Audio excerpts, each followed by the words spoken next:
House Intelligence Committee is honing in on former Obama intelligence officials John Brennan and James Clapper about how they may have politicized and, in fact, weaponized this phony fake news dossier to go after Donald Trump. There are also questions about John Brennan. Did he commit perjury over comments that he made under oath about if he knew that Hillary Clinton had funded that dossier filled with Russian lies? And also breaking at this hour, Senators Grassley and Graham, they are demanding answers about a mysterious email that Susan Rice sent to herself on President Trump's inauguration day about an important meeting President Obama had with former FBI Director James Comey a number of days earlier. And Byron York reporting tonight that James Comey told lawmakers he didn't think that Lieutenant General Michael Flynn, in fact, lied to the FBI. And we'll also get to the big hearing on Capitol Hill with intelligence officials. Ed Henry has a full report tonight, and that's all coming up in our breaking news opening monologue. All right, we start tonight with a stunning piece of investigative reporting from Paul Sperry. Now, we have told you that the two Republican memos about severe FISA abuses, we gave you all the details, and the unconstitutional spying on the Trump campaign. We told you this is just the beginning of what is coming. Well, tonight there's a new development in this massive scandal. Now, according to Sperry, the House Intelligence Committee is now focusing on several key former Obama intelligence officials, which include John Brennan and James Clapper and their connections to the Steele dossier that was filled with Hillary Clinton bought and paid for Russian lies. Let's start with the former CIA Director John Brennan. Now, according to Paul Sperry's new reporting, the House Intel Committee is investigating whether or not Brennan committed perjury when testifying under oath about the dossier. Now, here's what Brennan said back in May of 2017. Pay close attention. Director Brennan, do you know who commissioned the Steele dossier? I don't. Do you know if the Bureau ever relied on the Steele dossier as part of any court filings, applications, petitions, pleadings? I have no awareness. Did the CIA rely on it? No. Why not? Because we didn't. It wasn't part of the corpus of intelligence information that we had. It was not in any way used as a basis for the intelligence community assessment that was done.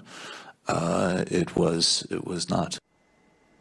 So we're to believe John Brennan, the former head of the CIA, claiming under oath that he had no idea that Hillary Clinton and the DNC paid over, what, $12 million to finance the salacious, unverified dossier that used even Russian government sources? Now, that was in May of 2017. We now know from the GOP memos that approximately 7 months earlier, in October of 2016, that the FBI, the DOJ, they were using that dossier as the bulk of the FISA application to get the warrant to spy on the Trump campaign associate Carter Page. Now, we've also discovered that the FBI and the DOJ lied to the FISA court judge. They never told the judge, although they knew it, that Clinton paid for the dossier. Instead, they thought they were clever. They put a little footnote in the application about the dossier perhaps having some political affiliation. So Brennan was either the most uninformed CIA director in the history of the country, or was he lying to Congress?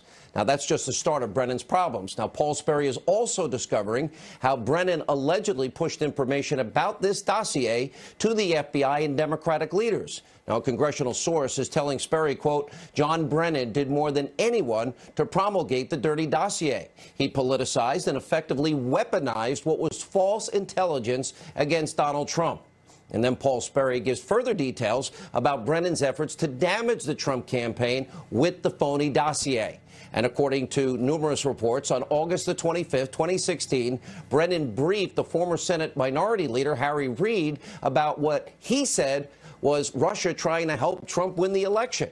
And 2 days later, Senator Reid fires off a letter to James Comey demanding the FBI investigate the Trump campaign for colluding with the Russians. Now, Reid wrote in part, quote, the evidence of direct connection between the Russian government and Donald Trump's presidential campaign continues to mount. And then Reid goes on to specifically mention an allegation from the phony dossier about a Trump campaign associate going to Moscow in July of 2016. We know who that person was. That was Carter Page. Weird. How would then Senator Reid have known that? Did Brennan, a couple of days earlier, did he brief Reid about the fake news document put together by Christopher Steele that was paid for by Hillary Clinton? Now, Reid publicly encouraged the FBI to investigate the Trump campaign. Now, that's called, the way I look at it, trying to influence an election. But that wasn't Reid's only attempt to do so. Now, the former senator put out a second letter to Comey just before the election in October of 2016, and he writes this: "In my communications with you and other top officials in the national security community, it has become clear that you possess explosive information about close ties and coordination between Donald Trump and his top advisors and the Russian government." Okay, who are the top officials Harry Reid's talking about? Was it Brennan? Now, we know from reports that Reid was briefed by the former CIA director, and that was before the election. Now, as for after the election, Paul Sperry is reporting that Brennan had information from the Steele dossier included in the president's daily intelligence briefing. Now, those details were then leaked to the press, and CNN, the Washington Post, New York Times, they all reported on it. And then months later, when testifying, Brennan then said that details from the dossier weren't good enough to include in the January 2017 intelligence community report about Russian election interference. Okay, they used it in October to get the FISA warrant. So despite all of these facts, all this information, Brennan still appears to be claiming he knows nothing about the dossier. Now, here's what he said on Meet the Press earlier this month. Take a close listen. When did you first learn of the so-called Steele dossier and what Christopher Steele was doing? Well, it was not a very well-kept secret among press circles for several months before it came out. And it was in late summer of 2016 when there were some individuals from the various U.S. news outlets who asked me about my familiarity with it. And I had heard just snippets about it. I did not know what was in there. I did not see it until later in that year. I think it was in December. But I was unaware of the provenance of it as well as what was in it. And it did not play any role whatsoever in the intelligence community assessment that was done, that was presented to then President Obama and then President-elect Trump. All right, tonight Brennan clearly has some explaining to do. If Brennan didn't know much about the dossier and he didn't see the entire thing until a month after the election, then why was Harry Reid specifically referencing it in August of 2016 after being briefed by Brennan? And why, according to Sperry, did Brennan insist that information about the dossier be included in President Obama's daily intelligence briefing? Now, those are just some of the major burning questions that John Brennan has to answer tonight. Now, Paul Sperry is also reporting that the former Obama Director of National Intelligence, James Clapper, he is now facing scrutiny. Now, serious questions are being raised about what Clapper told fake news CNN about the dossier back in October 2017. Let's watch him. With respect to the dossier itself, the key thing is, it doesn't matter who paid for it. It's what the dossier said and the extent to which it's corroborated or not. We had some concerns about it from the standpoint of its sourcing, which we couldn't corroborate. But at the same time, some of the substantive content, not all of it, but some of the substantive content of the dossier, we were able to corroborate in our intelligence community assessment, which from other sources, in which we had a very high confidence level. All right, that's fascinating, because it looks like going back to October, there's Clapper. He's trying to lay the groundwork for the argument that, oh, it doesn't really matter that Hillary Clinton paid for the Russian dossier with Russian government lies, all in an effort to lie to the American people and influence an election. And it appears Clapper is also trying to cover his tracks because the Obama administration knew well before then that Clinton shelled out, what, over $12 million dossier dollars for Christopher Steele to write this Russian propaganda. Now, the other fascinating aspect that Sperry points out about Clapper's comments, Clapper claims that some parts of the dossier were corroborated. All right, the question is, which ones and how? Now, remember, the House Intelligence Committee memo exposes how, in their application for that FISA warrant, that the FBI says it verified the dossier with the Yahoo News article that was written by Michael Isikoff, and Michael Isikoff's source was Christopher Steele. So the FBI never actually independently verified any of this. So is that what Clapper's talking about? So it's time now for both Brennan and Clapper to face Congress. They now need to go back under oath and talk about what they knew, what they found when they found it. Now, we did reach out to Harry Reid, John Brennan, and James Clapper for comment. They didn't get back to us. I'm not going to hold my breath. Now, also brand new tonight, pressure is mounting on former Obama National Security Advisor Susan Rice to start answering questions.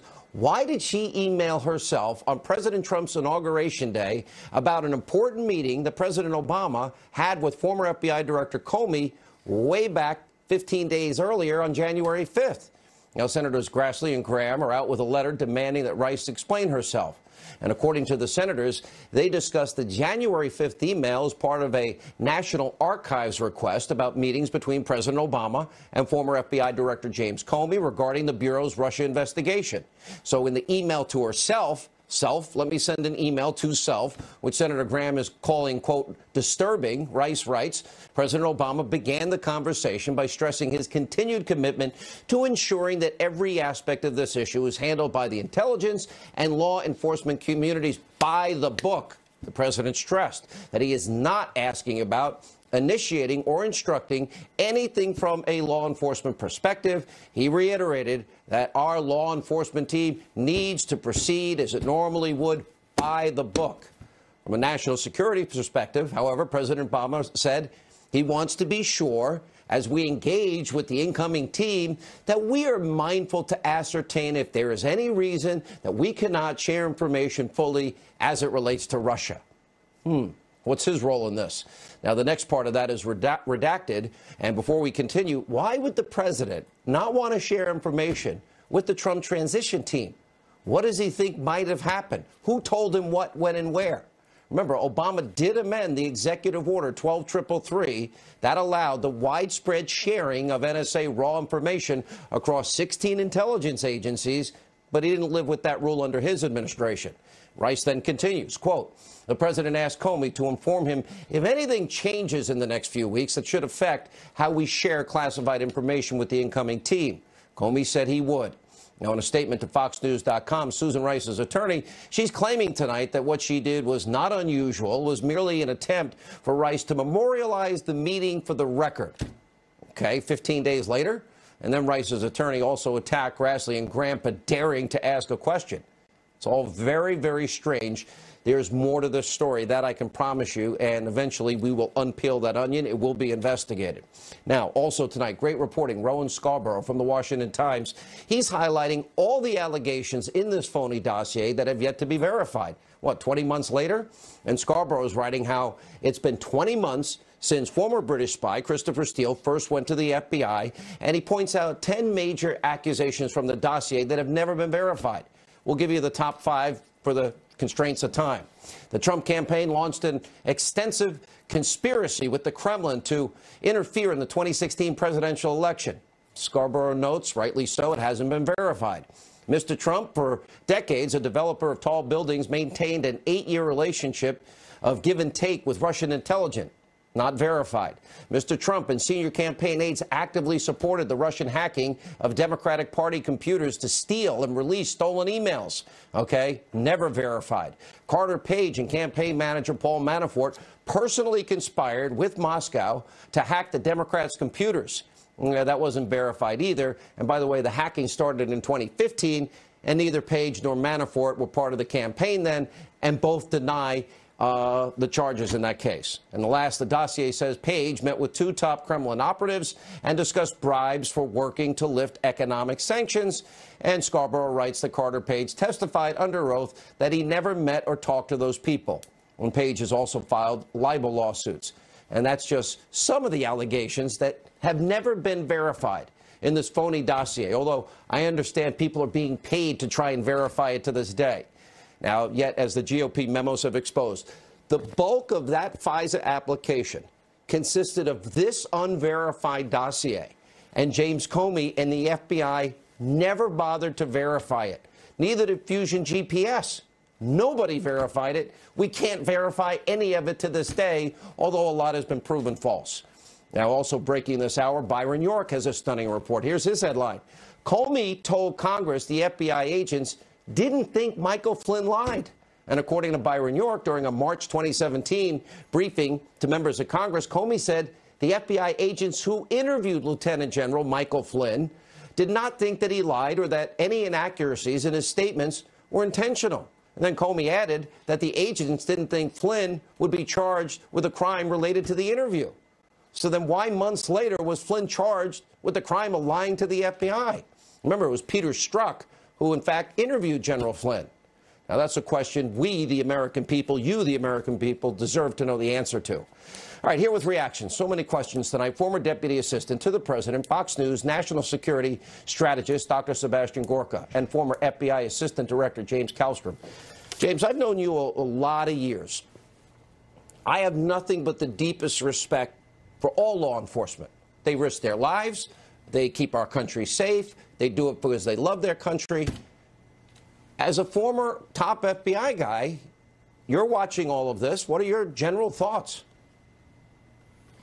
Well, I agree with you. I agree with what you just said, Sean. And yeah, we've known each other for a long time, and we both respect. I certainly respect my 27 years and the people I worked with. And yes, we did risk our lives from time to time, and we came to work every morning because it was the right thing to do to protect the American people on a whole host of jurisdiction that the Bureau had, and also working with the state and local law enforcement.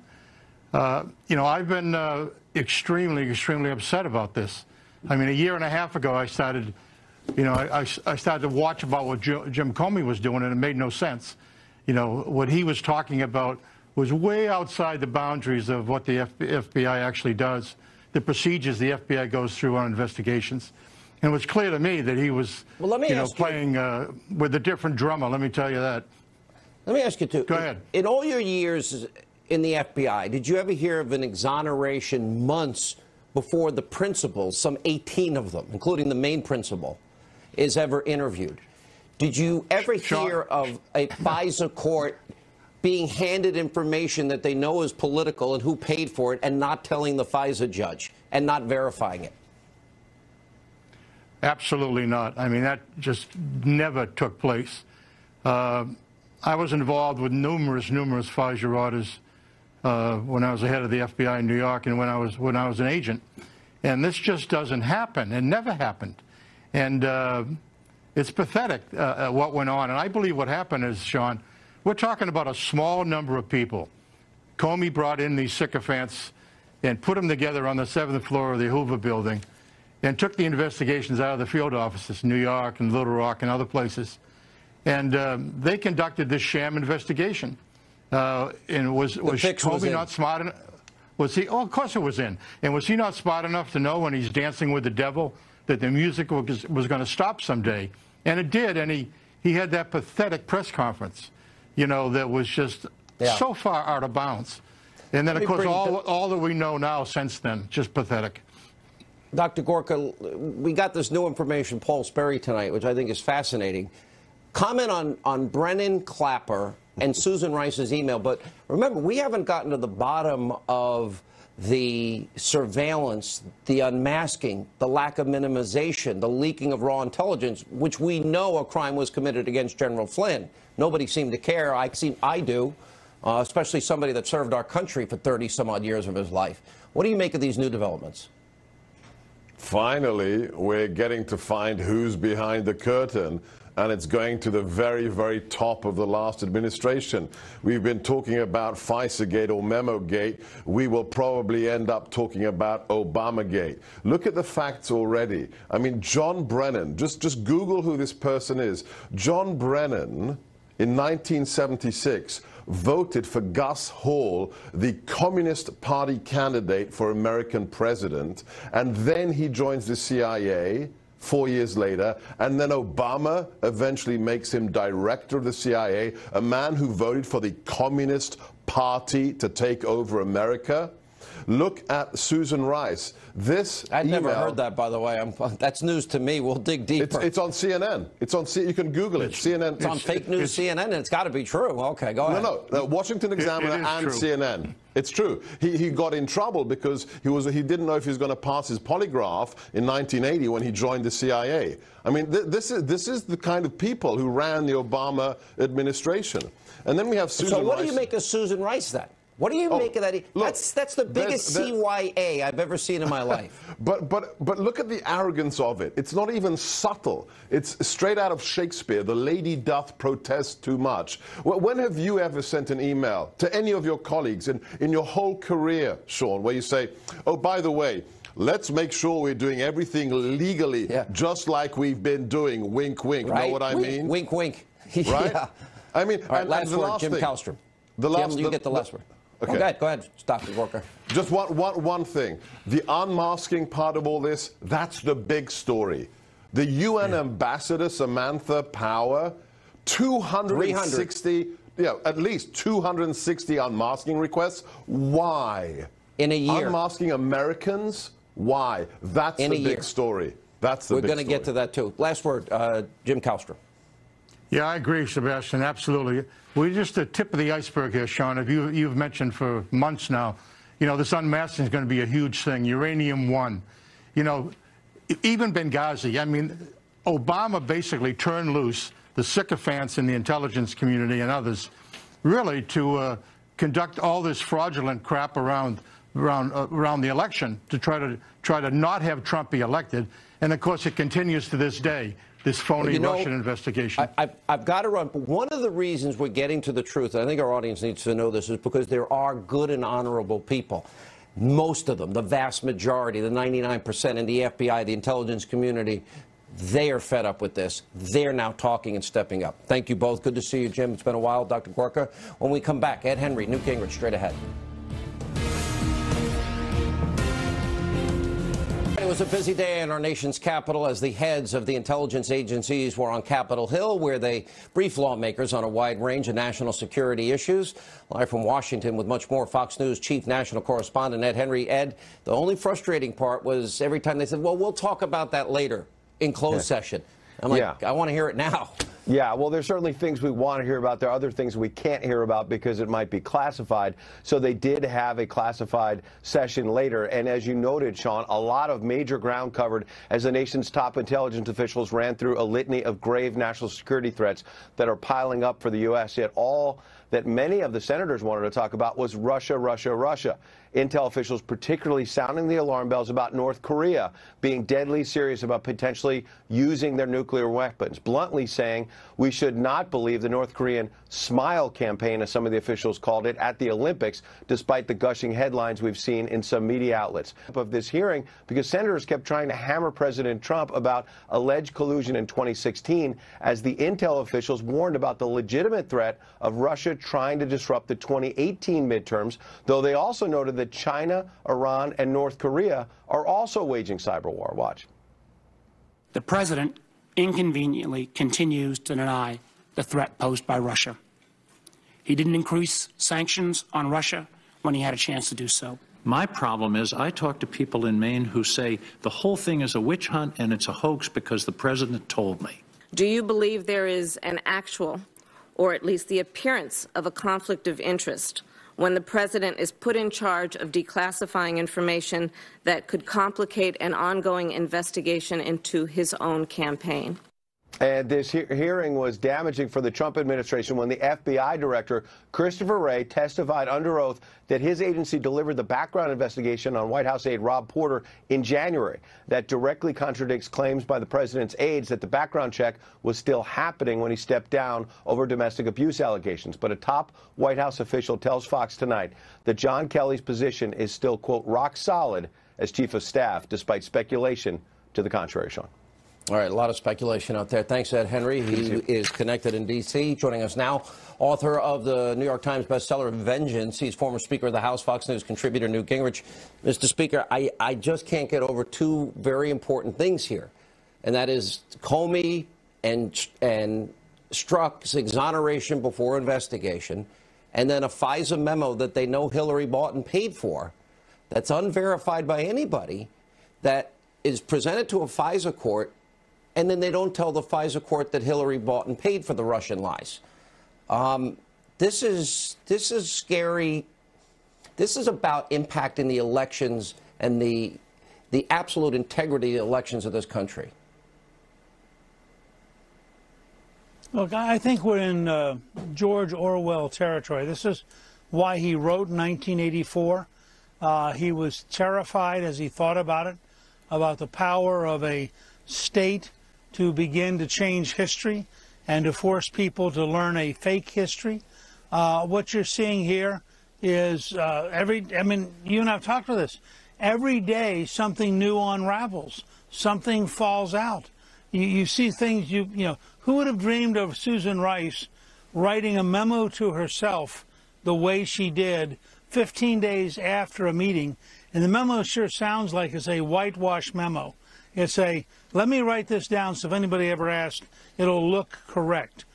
Who would have imagined that you were, as we're learning more and more about the former director of the CIA, who certainly sounds, the more we learn about him, like he is the worst possible person to have been charged of the CIA during that period.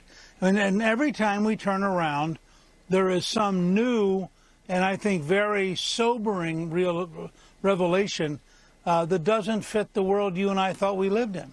You know, why when I read Susan Rice's memo do I read into that, uh-oh, there might be something else, and that's why the CIA was done 15 days later.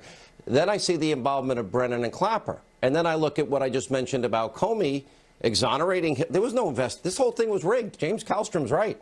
And then, of course, the FISA memo. And then, look, I continue to tell people, I think the most fascinating single thing is Strzok's text message to his girlfriend or vice versa, that they have to prepare this briefing for Comey because Comey is going to brief Obama and the president wants to know everything. Now, I never heard Comey say he had briefed the president of the United States. And it strikes me that it's pretty easy to say to the Congress, you got to bring Comey back in under oath. How often did you brief the president? What did you brief him about? What was he concerned about? I mean, we're really right at the edge of Senator Howard Baker saying, you know, the question is, what did the president know and when did he learn it? It really has taken a turn in that direction. Then you go from the president down to Loretta Lynch.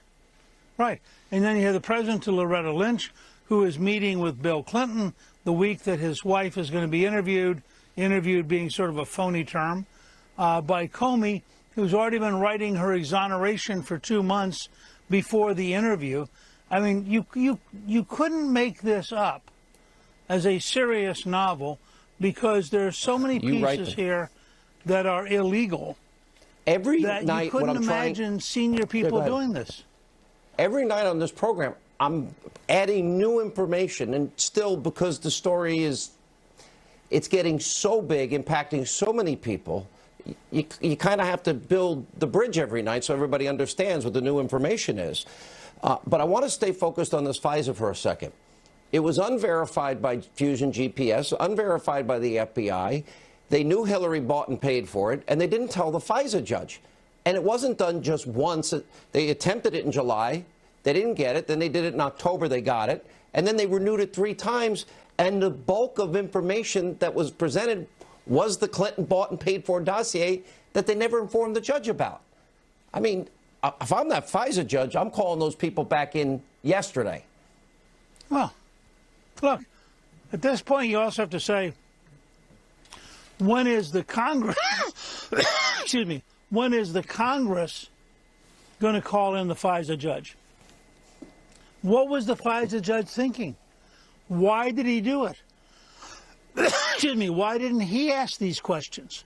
I mean, these are not, it's not implausible to say to the FBI, gosh, where did you get this dossier from? How was it produced? Have you validated? I mean, apparently the FBI validated nothing. They took this document, they walked in, and they gave it to him without any validation. Yeah, unbelievable. I agree with you, Mr. Speaker. I do believe this. Just last question. Historically, I keep saying it is so much bigger than Watergate because of the use, the highest levels, the highest echelons in intelligence, the FBI, the DOJ, and the absolute abuse of power, the intelligence weaponry we have, and also the deception to the FISA judge. Look, I believe this is the clearest example we've had of the danger of a deep state. Here you have bureaucrats out of control with the power of the government, threatening, I think, to undermine the entire process, including blocking, blocking Trump from being president and protecting Hillary. And it's only an accident. I mean, let's not kid ourselves. A very small number of people in Wisconsin, Michigan, and Pennsylvania changed history, or we would have learned nothing about this. Well said. All right, Mr. Speaker, take care of the cough. I've had it for a week myself. Feel better. When we come back, the ladies at The View taking a nasty shot at the vice president and his faith. Jesse Waters, it's his world, and Jessica Tarlov. They're straight ahead. All right, it's no secret that the liberal co-hosts over at The View on ABC, they'll stop at nothing to trash all things Donald Trump. But earlier today, they might have hit a new low, making fun of Vice President Pence for his Christian faith, even suggesting Pence that now sort of puts this religious veneer on things and calls people values voters. I think we're in a dangerous situation. Look, I'm Catholic. I'm a faithful person, but I don't know that I want my vice president you know, speaking in tongues and having Jesus speak like to I said before. I don't know if I want that. It's one thing to talk to Jesus. It's another thing when Jesus talks to you. Exactly. Okay, well, that's different. That's different. That's called mental illness, if I'm not correct. But I'm hearing voices. My question is, can he talk to Mary Magdalene without his wife in the room? I don't know. Here with reaction, the co-host of The Five and the host of Waters World, Jesse Waters, Fox News contributor Jessica Tarlov. By the way, it's Jesse's world, even though I'm on the road today and we all live in it. I can still feel it. Yeah, you're not feeling it. All right. Jessica, let me start with you. Why is there, over the years I've watched, and I see this all the time, there's this like compulsion on some on the left, not everybody, but many, to insult and demean people's deeply held religious values and views. Here's a vice president that is a Christian. The Lord's Prayer says, you know, thy kingdom come, thy will be done. It doesn't say mine. It doesn't say Mike Pence. It doesn't say anybody else. He's never said anything to the contrary. You know, why is it that it's okay to demean those values, but why do I believe if you demean other people's values, you're going to get a very different reaction? Oh, I absolutely don't think that it's okay to do that. What I wish the co-host of The View had done is talk about how unchristian the policies that Mike Pence supports are. Talk about protecting the poor. Let's look at this budget that slashes Medicaid. Refugees, Mike Pence doesn't want them. I believe we're supposed to take them in. Talk about taking health insurance away from millions. Talk about respect for women. This is a man who was appalled at the Access Hollywood tape and stands by Donald Trump. Okay, look at this it doesn't matter where thing. We start. You're going to go back to whatever the talking points are. But no, it wasn't. You know, that's Jesse, completely original. This is why I think the left and the Democratic Party in general will have problems with red state America because they're constantly insulting and demeaning the deeply held values of many people. This is like crumbs. This is like the deplorables. ABC has a real problem on their hands. Imagine if Joy Behar said this about Muslims. I mean, she'd be canned in a second. And for her to say that Christians are mentally ill, I think it was her friends that were screaming at the sky and were beheading Donald Trump. Let me also make one thing clear.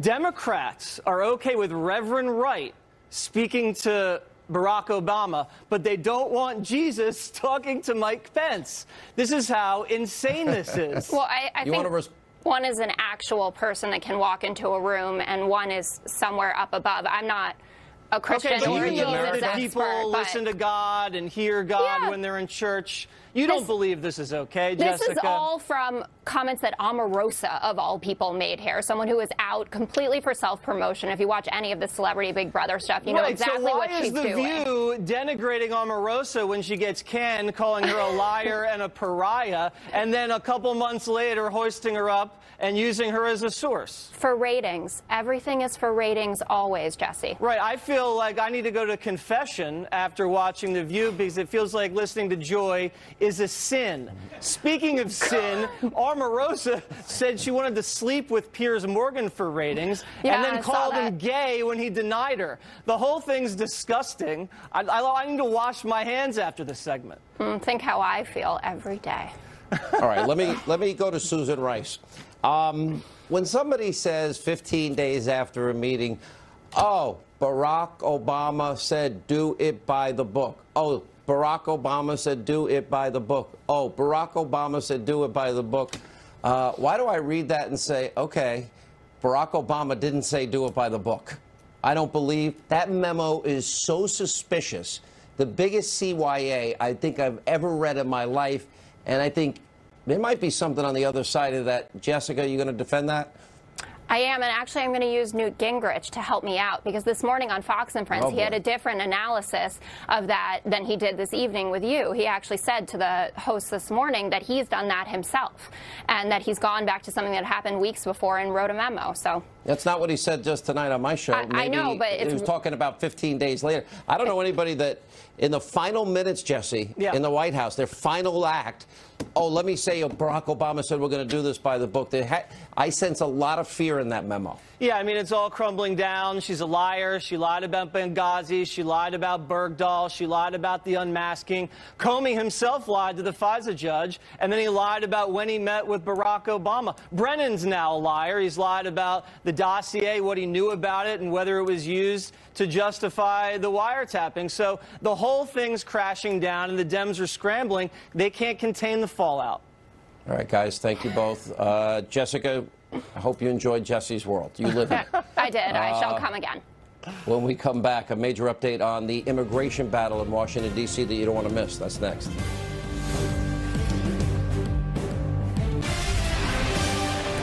All right, this morning, President Trump weighed in on the DACA debate. He tweeted, quote, negotiations on DACA have begun. Republicans want to make a deal, and Democrats say they want to make a deal. Wouldn't it be great if we could finally, after so many years, solve the DACA puzzle? Now, this will be our last chance. There will never be an opportunity. March 5th. Here with reaction, former Secret Service agent Dan Bongino, immigration attorney Francisco Fernandez. Francisco, on this show, you have said that you support building a wall. Want to build a wall? Build a wall. Okay, and you've said that many times. And the president has said a wall with a door, and people get to come in this country if they do it legally. I'm sure you probably have no problem with ending chain migration and no problem with the visa lottery.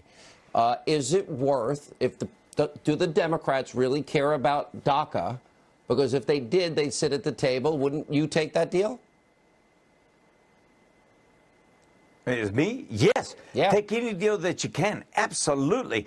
Just put it on the table, because the House is going to ruin it. The House is going to depart from Donald Trump as quick as you can. Carlos Moore told me is that the Democrats have to come to the table, but the Republicans will run. I don't think so. Because they're scared, and they will abandon a voter base. My father has voted Republican since the day he became a citizen. And you know what? He says, guys, we are leaving them on the table. All right. I don't think the Democrats want a deal, Dan Bongino. They'd rather run on this in 2018. They don't want a deal. So then put the blame for it. Go ahead, Dan. Yeah, no, they absolutely don't want to deal. What Francisco is not telling you is Barack Obama had an operational filibuster-proof majority for months during the early days of his campaign. The Democrats could have done it with no Republican help at all, Francisco. And you know what they did? I got it. Zippo. I agree with you. They did. Wait, hold on. I'm not done. They did nothing. So please, listen, there are a number of Republicans, by the way, me included, who don't believe in amnesty. I don't believe in breaking the law and rewarding it. But there are a number of Republicans, let's be candid, Francisco, hold on, who absolutely support a DACA deal. I'm not one of them. Mr. But let's Hannity, not pretend here that the Democrats are blamed. 17 years. Mr. Hannity, you and I have gone 17 years. This is the perfect storm. We either cut a deal or we don't. This is the time to do it. I'm with Dan Bongino. Build a wall. I wouldn't support it. Build a wall. But at the cares? end of the day, give it all he wants.